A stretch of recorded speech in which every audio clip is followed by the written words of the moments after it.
Live from Fargo and serving you on TV, online, and on the go. This is Valley News Live at 10.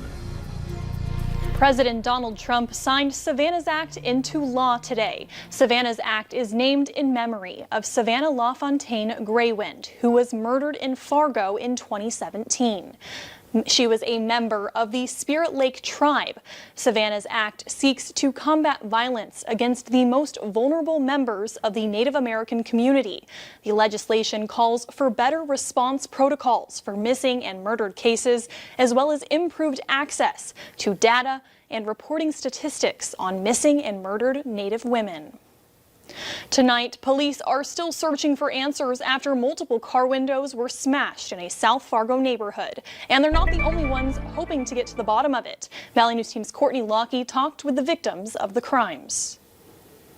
When a knock came at the door late Thursday evening, Dylan Borgen says he wasn't expecting the police. Yes, I was very surprised. I had no idea why they were here. And surprise quickly grew to anger when Borgen came around to see this. His car windows bashed in, glass covering the driveway, and a bat left behind in the front yard. We were very frustrated. Hopefully they can catch whoever did this and it won't happen to more people. Borgen wasn't the only victim. Around 8:50, my dad heard 4 big bangs.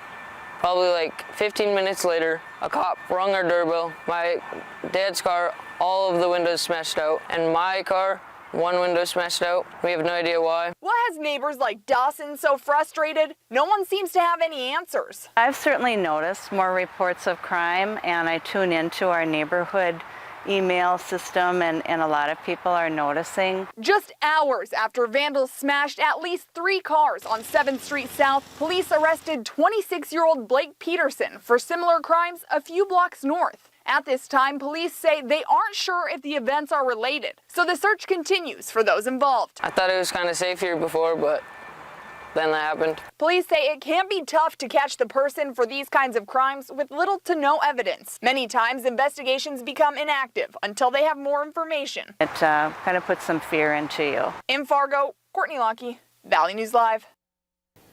Police ask that you report all crimes like these so that they can properly investigate. 1 person is dead after a crash in Clay County near Barnesville around 8 this morning. The driver was heading west on Interstate 94. Officials say the truck went off of the road into the median and hit the bridge piers head-on. 59-year-old David Smoker of Leesburg, Illinois, died as a result of the crash. The driver and 2 other passengers were taken to Sanford for their injuries. From sunshine to wind and clouds, Summer Schnellbach has a look at your forecast as some activity makes its way in this weekend. Summer? Looking at our Skycam in Grand Forks, our home of economy Skycam, you can see those flags beginning to fly in the breeze, and that's just an indication of the start of this system that will be moving through. We'll first start out with the wind. We're also seeing some increasing cloud cover tonight. Right now in Grand Forks, those winds are out of the southeast at 10 miles per hour, 15 miles per hour in Fargo, but take a look at Jamestown, already gusting near 30 and just above 30 miles per hour out in Bismarck. On satellite and radar, you can see a few of those clouds increasing and wet as well, and the wind and cloud trend will continue through the overnight period. Tonight in Fargo, temperatures will remain fairly steady, but those winds will pick up sustained into the 20s under a fairly cloudy sky, and very similar trend in Grand Forks as well. Steady temperatures, if not rising a degree or 2, and those southerly winds sustained into the 20s. We do have a chance for some strong and even some severe storm potential heading into your Sunday, and coming up in just a minute, I'll be timing out those storms and those potential impacts that they may bring. All right, thank you so much, Summer. Taking a look at the latest coronavirus numbers, another large jump for North Dakota, reporting 593 new cases of COVID-19, along with 15 new deaths. 336 people have died in the state. Minnesota is reporting more than 1,500 new cases and 10 new deaths. The death toll for the state is 2,131.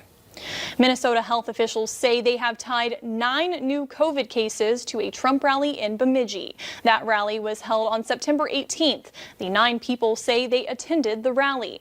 The Trump campaign communications director issued a statement saying tying these cases to an outdoor event that occurred 3 weeks ago where hand sanitizer and face masks were supplied is a stretch. We wish them all speedy recoveries. President Trump held another Minnesota rally 2 weeks later in Duluth. A doctor with the Minnesota Department of Health says they are continuing to monitor for the rally in Duluth. Numerous events are still being canceled day in and day out during the COVID-19 pandemic. One industry being hit hard is local small business owners who rely on craft fairs and other large gatherings for support. Devin Fry brings us more. It is a hard impact on all of us. The COVID-19 pandemic has affected another industry that relies heavily on big events to make a living.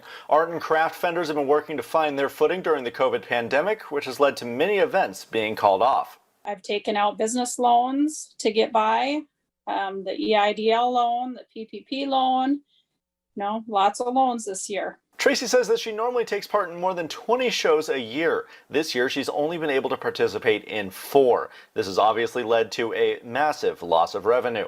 You keep preparing for these shows, and then it seems like anywhere from 2 weeks to a month before the show, you get an email that they're canceled.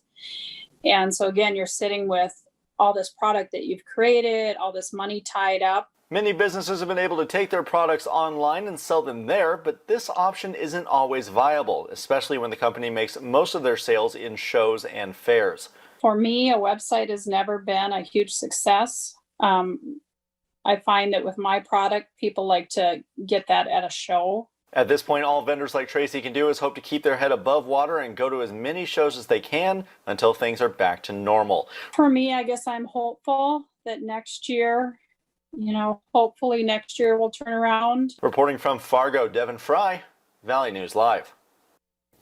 Tracy was set to take part in the Big One Art and Craft Fair at the end of the month in Fargo, which was canceled earlier this week. Still ahead tonight, a community hit with hurricanes back-to-back are now faced with the daunting task of picking up the pieces. And Summer Schnellbach is watching some storms that could blow into our region this weekend.